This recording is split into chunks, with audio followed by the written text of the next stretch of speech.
Welcome to the Wires channel and onto part 3 of our 4-part review of the Toho Godzilla series of films. That's right.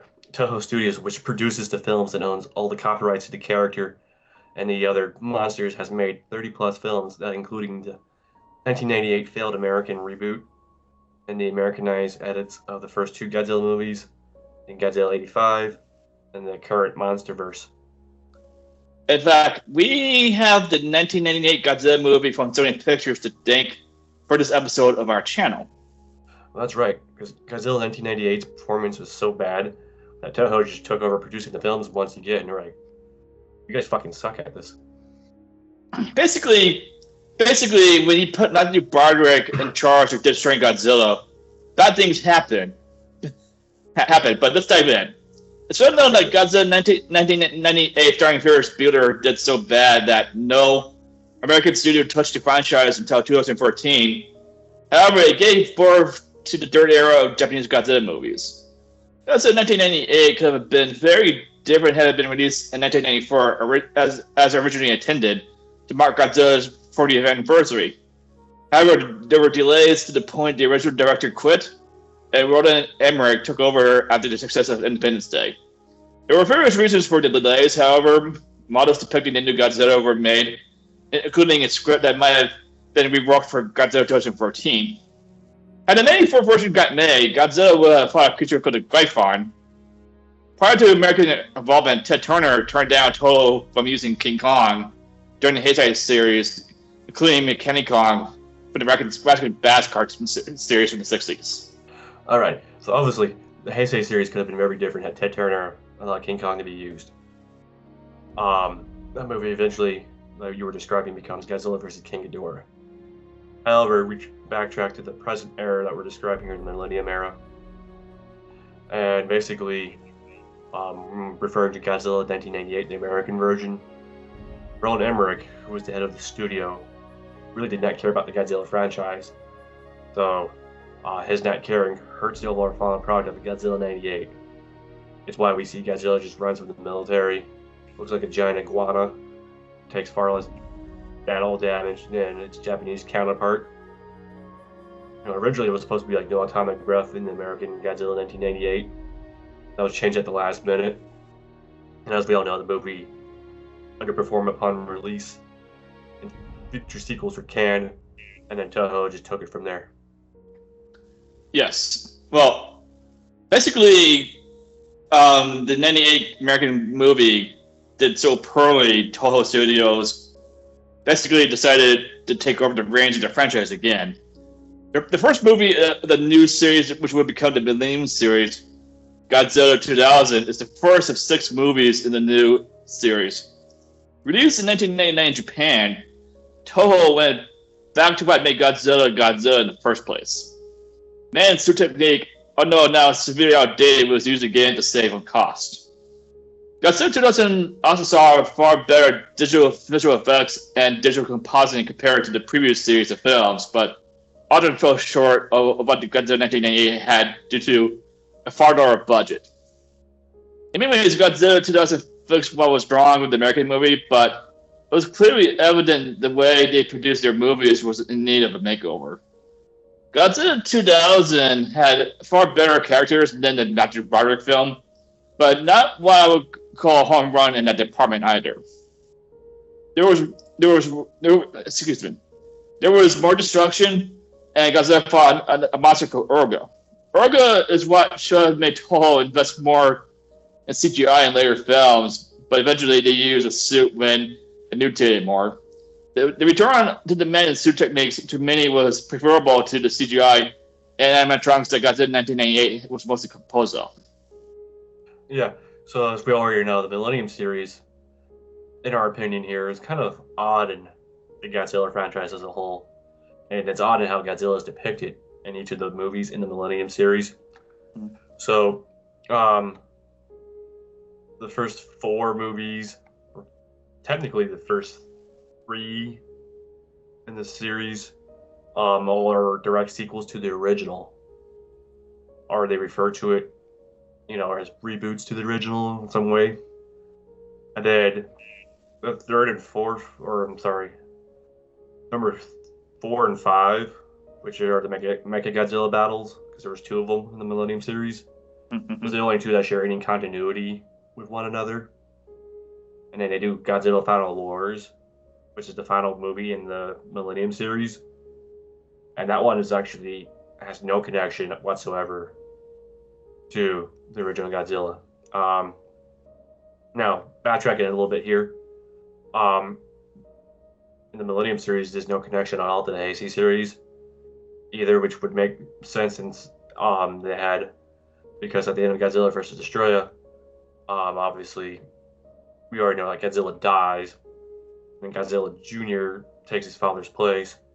The new films would have made the right choice to continue from there instead of Godzilla 54. And then what you have is you have Godzilla versus Mechagears, which is the second of the Millennium series movies. In this one, the Japanese military has created a special unit dedicated to battling Godzilla. They develop a black hole weapon to kill Godzilla once and for all. And in the process, they allow a giant dragonfly monster in and attacks Tokyo. This one's often overlooked because it has to be considered by many the worst of the Millennium series and one of the worst overall in Godzilla franchise. This is going to be a common theme throughout the Millennium series. The digital effects have not improved much since Godzilla 2000, and it feels like it was rushed into production. I agree. Mechagears definitely looks like it was rushed into production, and the process of cranking out film after film would eventually bring an end to the Millennium series. The third film of the series, called GMK, or Godzilla Mother King Ghidorah Giant Monstrous All-Out Attack, is by far the best of the series of Godzilla films.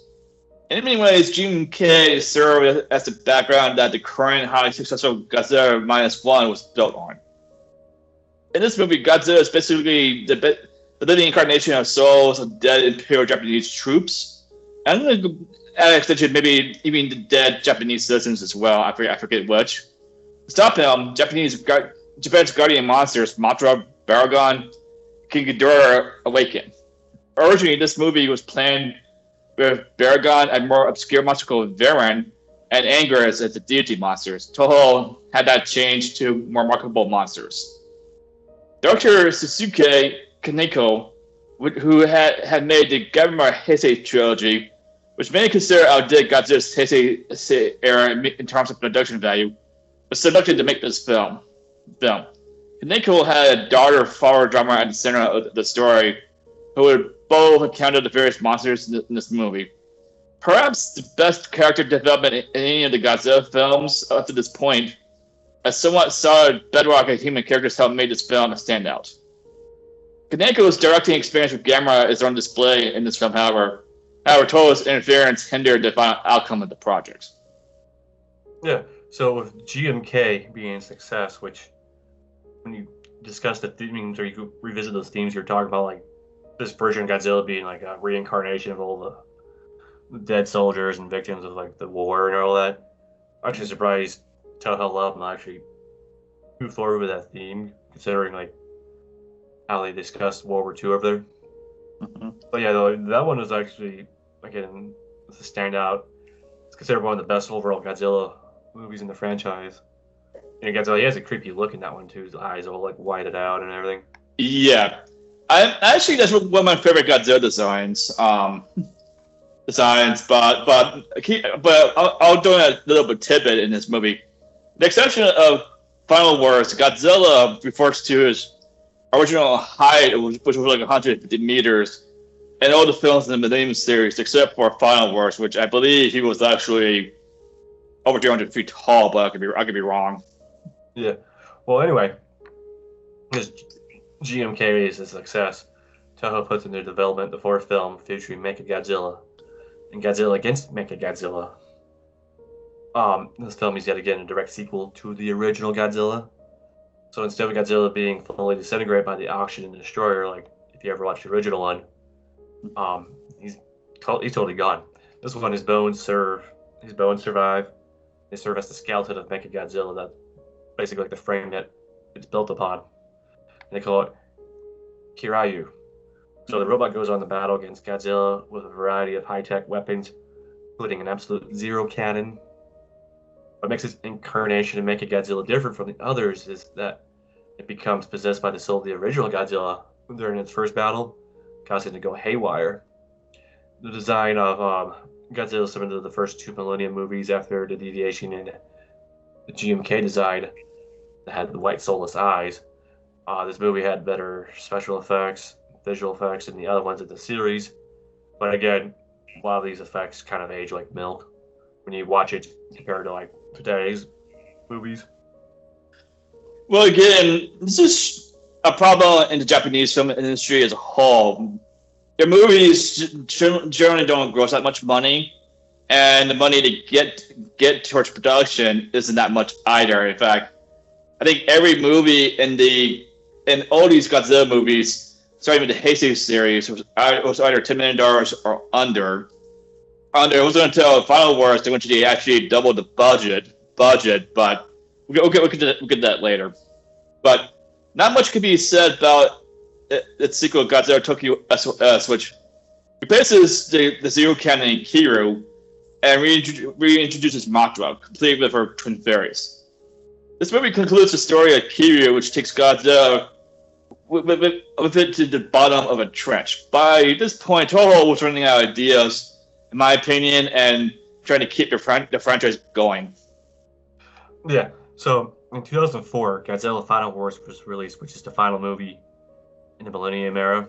It features most of the monsters Godzilla has fought over the years, while omitting all of the original ones from the Heisei and Millennium series. So like there's no Orga or whatever. There's no Space Godzilla, Destoroyah, that stuff.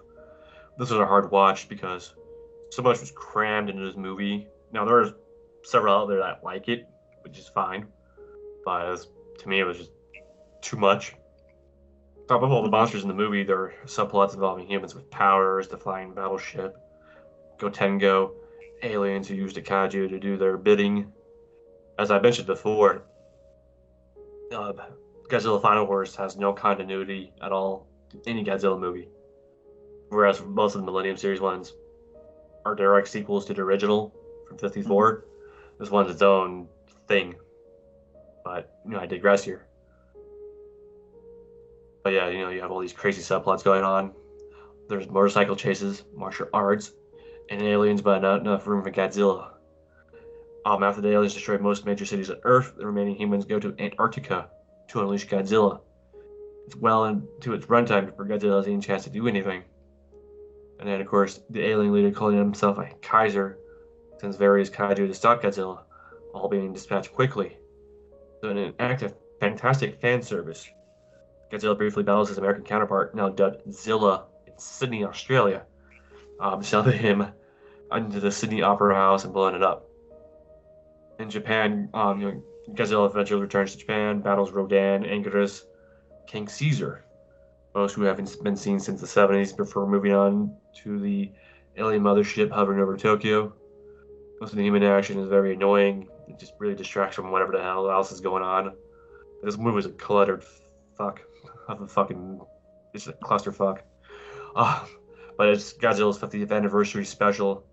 They had to go all out, basically. Not helping are the poor CGI and visual effects. And just terrible writing and plot.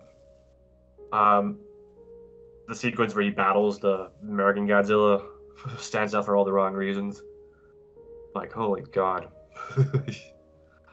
It's like you should have just made like a shitty looking suit instead of like a shitty like CGI model. That would have been somewhat more convincing. So this movie ends the Millennium series. This one had a budget of $19 million, the highest of any Toho movie, including the recent releases of Shin Godzilla and Godzilla -1. And the movie opened third in the Japanese box office, eventually grossing $12 million. So box office bomb, which is crazy because it was supposed to be the 50th anniversary special. Well, Toho paid the price because they didn't invest enough into their movies to make them more competitive in the foreign box office. And being one after another didn't help either. They finally learned that lesson when the Ray Raw series, am I saying that correctly, Ray Raw? whatever. Series launched in 2016. Reiwa. Yeah. Reiwa. Sorry. Anyway. Yeah, so in the current era, it's called the Reiwa series. That one doesn't roll off the tongue too well, does it? So that's the current era we're in right now. So it's crazy. Like, the Millennium series is marred by really shitty special effects and everything. Whereas Godzilla -1, the most current release from the Toho studios, just got an Oscar nomination as of the recording of this, video here for best special effects. Well, put that in perspective, the budget of Godzilla -1 is actually $10 million. And in comparison, in 1989, the budget of Godzilla vs. Biollante had a similar budget, and Biollante was actually the most expensive Japanese movie made at the time in 1989. Yeah, it's crazy when you think about it. Like, well, I don't want to spend too much time on Godzilla -1. It's awesome, but it's beautiful. You compare like the effects from that movie versus like Ant-Man, Quantumania. I don't know what the budget was. It was like 200, 300 million or something. Yeah. And those special effects were fucking awful. Did you actually watch that movie? Yeah. Oh, you poor kids. Yeah, I do. Like, sometimes less is more. I'll just leave it at that. There's a reason why -1 is getting an Oscar nomination. And some of these big studios aren't. And you can see it in the final product. But anyway. Right. So after, we're reaching the end here.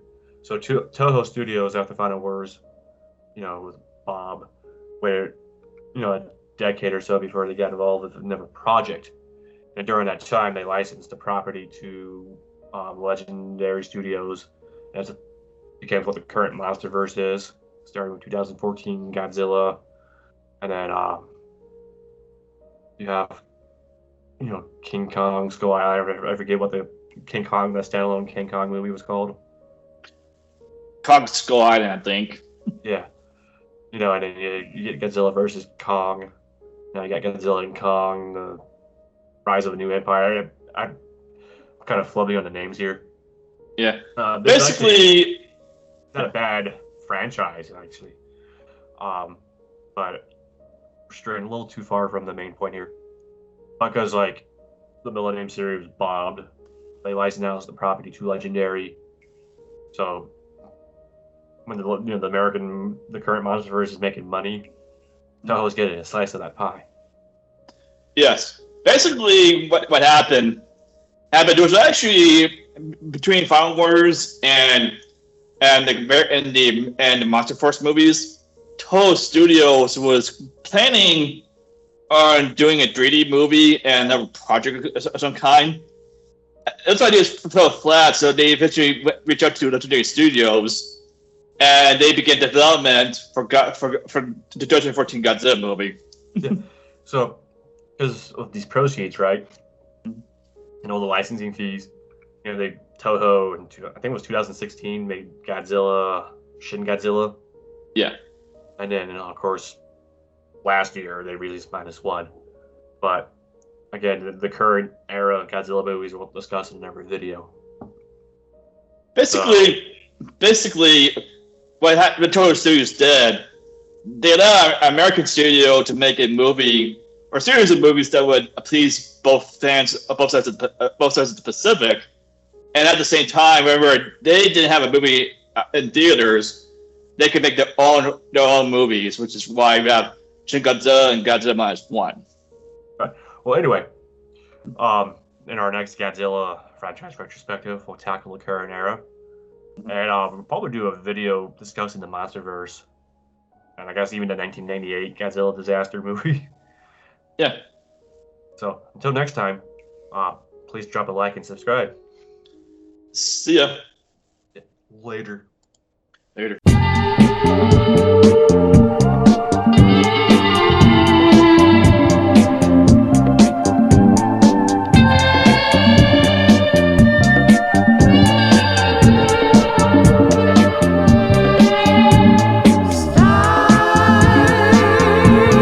Sprinkling